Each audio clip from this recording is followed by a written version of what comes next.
Hello and welcome back to the channel, everyone. It is the end of the year, so that means it's time to look back on 2018 and talk about my favorite games, otherwise known as, in my opinion, the best games of 2018. So what I'm going to do here is I'm going to just number my favorite 3 games, my top 3, and then I'm going to have some honorable mentions following that. So really I feel like once you get past your top 3, putting numbers on the rest of them is a little, I don't know, pointless. It's more just about kind of giving those games their moment to shine in the sun. So yeah, without further ado, let's get into it. And we're going to start with number 1. And that's right, you're looking at it. It is Super Smash Bros. Ultimate on Nintendo Switch. I'm a huge fan of this game. I've been looking forward to this one all year long, and I've got another video on my channel here where I spend an hour playing it and talking about why I love it, showing off different parts of it that I enjoy. So if you want more info, go check that out. But the short version of it is just that I love that it feels like a celebration of gaming. There's so many characters across so many franchises, all mashed in here together and given such care and attention and such love. Really, it feels like they're honoring these characters and the games that they come from. And I love that about it. I haven't had a crossover game that I've been this excited about since Marvel vs. Capcom 2. This game just feels larger than life. It's just super high quality production. And it's just so full of just fun details. Everything from like the excessive music tracks that they put into this. Like for example, this Castlevania track playing in the background here. It's a remix of a song from Castlevania Symphony of the Night. And they didn't have to do that. They could have just imported the music from Castlevania games, but instead they were like, you know, we just love these songs, let's remix some of these because we want to for funsies. And they ended up with over 30 Castlevania tracks between the remixes and the ones that they directly ported over. And I just think that that is so indicative of how much they love the source material here. And, you know, it carries over. The whole game just feels like such a good time. It feels like so much fun. It's very accessible. Don't let anyone tell you that this game is too deep for you to get into, because I've not been a very serious or competitive Smash player at all. I've barely played the Smash games over the years, aside from the first one and a little bit of Melee.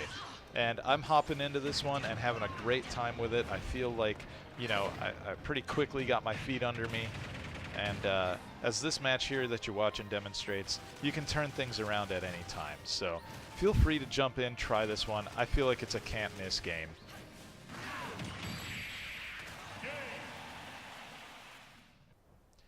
My number 2 pick is Forza Horizon 4. That's right, this game is gorgeous. I love it. Not just because it looks good, not just because the soundtrack is just stellar, and not just because it controls flawlessly. It's all of those things put together, of course, but there's a real heart and soul to Forza Horizon 4. And I think inside the chest of this game beats the heart of an arcade racing game from the 90s. And I've been waiting for a game like that for what feels like forever. The last time I had a game that I got this into that was a racing game was probably maybe MotorStorm Pacific Rift or Split Second, whichever one of those came out last. There's just something about this game where being in the world that it brings to you is fun for me. I like being in this space. I like all these bright, vibrant colors, all of this great music that they handpicked for the radio stations in this game. It feels like a real festival going on. And you know, they have these amazing events where you get these crazy races like the one you saw in the opening of this clip where I'm racing against a giant hovercraft. There's just like, they're not afraid to have some fun and some silliness in this game. I really feel like it's a can't-miss game, especially if you've got an Xbox. If you're just a fan of racing games in general, if you miss like going into the arcade and playing like Hydro Thunder and stuff like that, like this game will call out to you. So definitely don't miss it.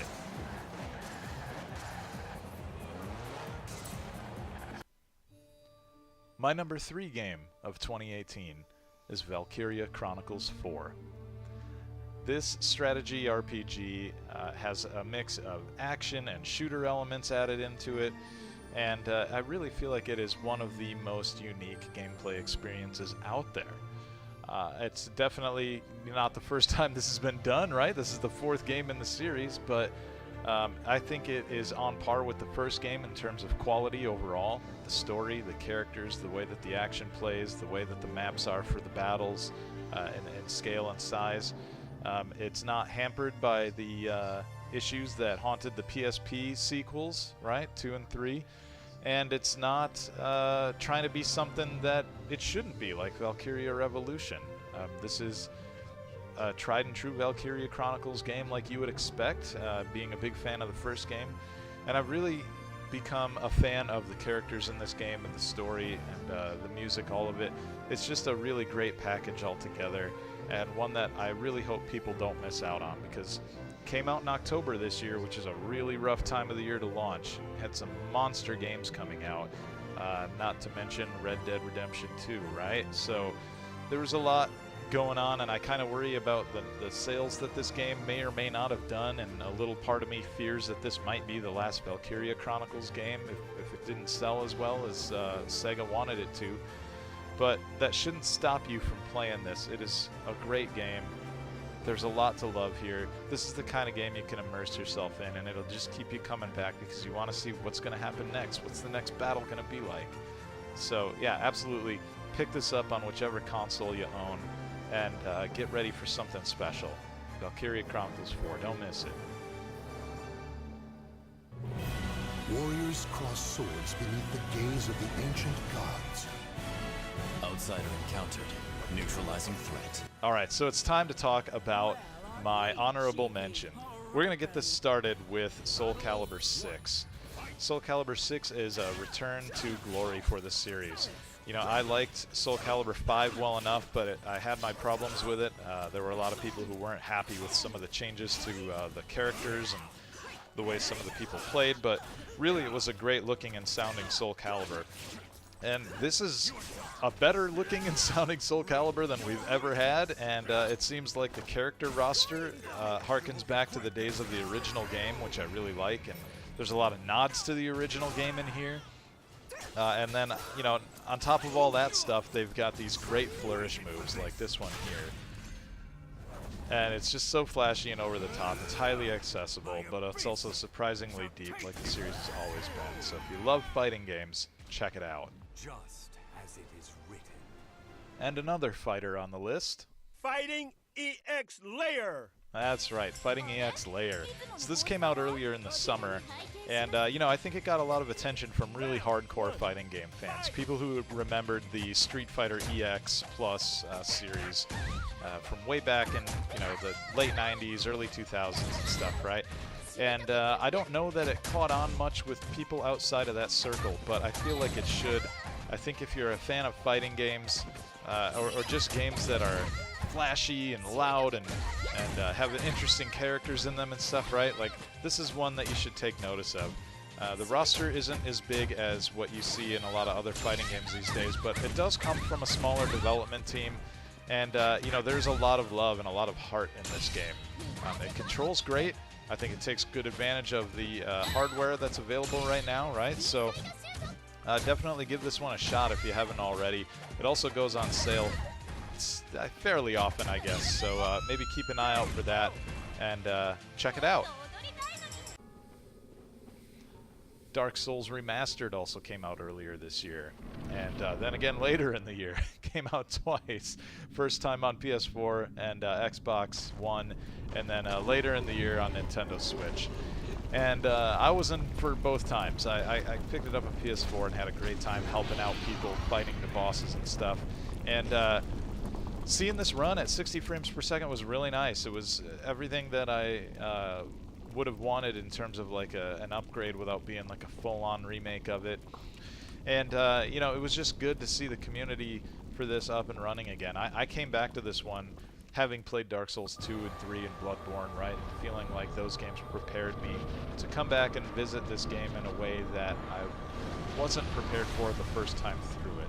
I had some real issues with some level design and some boss designs, as well as some other things. And playing through the other games kind of, I don't know, I guess just got me more used to the way things work in these games, and I was able to have a great appreciation for it this time around. I spent so many hours fighting the bosses in this game, And then I was happy to do it again later in the year when it hit on the Switch. I feel like there's a lot of first-time players and Souls newcomers on the Switch, so jumping in and kind of watching those people discover the game and being there to help them out with those tough boss fights was a lot of fun for me. And the last thing I want to talk about in this video is Killing Floor 2. What? Killing Floor 2? That didn't come out in 2018. No. No, it certainly didn't. It's actually been out a couple of years now, but what it did do in 2018 was have some great seasonal events. And not only that, but they were all free. So if you own this game or you got it on PlayStation Plus when that happened, you could put this in the summer or Halloween or here at Christmas time and have a really cool seasonal event where all the enemy skins change and you can win, you know, fun seasonal gun skins and that kind of thing, different weapons. And they really go the full 10 yards here in this series, in my opinion. They do a great job with these events. It's not just putting like some candy canes and some wreaths and stuff on existing maps for Christmas or whatever. You get a brand new map that is all Christmas. As you can see here, this is Santa's workshop that I'm running around in. And they have these great heavy metal renditions of classic Christmas tunes that you'll recognize, like Deck the Halls and Oh Holy Night and stuff like that. And it is just fun.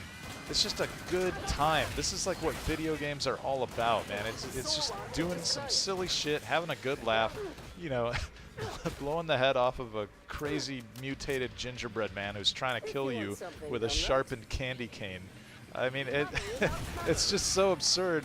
It's awesome. And this is what Killing Floor 2 is, man. Like every time they do an event like this, it's this kind of great detail and this kind of just dumb fun.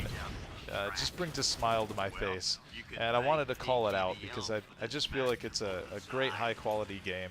It's got good production value, great content. You don't have to spend extra money on it, and if you want to go get a copy of this, it's not hard to get it on sale if you buy it digitally, or buying a physical copy should be pretty cheap these days. I think you can find it a lot of places for like $20, right? If you go hit up a used game store or something like that. So really, don't miss out on this one. Don't sleep on it. I want everybody that I can get to play this game to go play it because I love it so much. I feel like it really deserves every ounce of success that it gets. But that is it for my favorite games of 2018. I hope you enjoyed kind of looking back at the year with me. You might be thinking, why aren't some of the really big ones on your list here, Andrew? You know, I did play God of War. I did play Red Dead 2. But they just weren't my favorite games this year, you know, and that's okay. You know, those games are doing fine. I enjoyed them. I thought they were both great in their own right. But, you know, the games in this video are more my kind of speed as far as like long-term appreciation is concerned. So anyway, there you go. I hope you enjoyed it. Go enjoy the rest of your year, everybody, okay? Have a great 2019. I hope you all have a great Christmas, a great New Year's in 2018. Maybe go help Santa take back his workshop here from Krampus and Killing Floor 2 and find something extra under your tree. Who knows? Take care, everyone.